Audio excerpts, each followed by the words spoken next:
বাবা সারপ্রাইজ।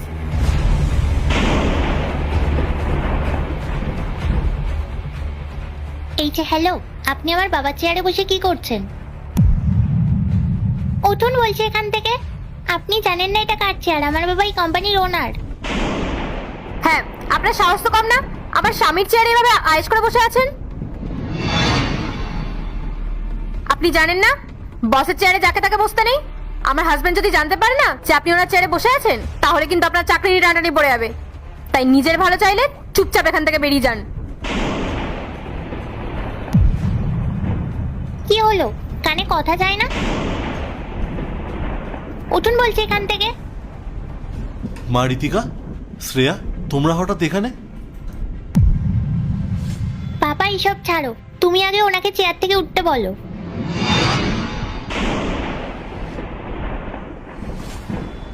মা, আসলে তোমার বাবার কিছু জরুরি কাজ বাকি ছিল, আমি সেটাই করে দিচ্ছিলাম। থাক, আর অজুহাত দিতে হবে না। কাজ থাকলে অন্য জায়গায় বসেও করা যেত। আমার বাবার চেয়ারে বসার কি দরকার ছিল? ঋতিকা মা, চুপ করো। উনি হয়তো আমার চেয়ারে ভুল করে বসে পড়েছেন। তাছাড়া কিন্তু বড়দের সাথে এইভাবে কথা বলতে নেই, এটা কিন্তু ব্যাড ম্যানার্স। ইন্দ্র, তোমার মাথা ঠিক আছে তো?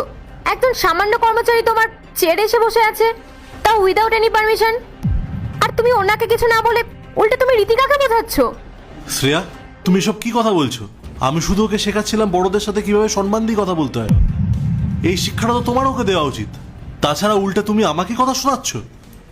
আচ্ছা, আমি কি একটা কথা জানতে পারি যে আপনারা দুজন আজ হঠাৎ ওনার অফিসে কি করছেন? কোনো স্পেশাল কারণ আছে? সেটা আপনাকে কেন বলতে যাব?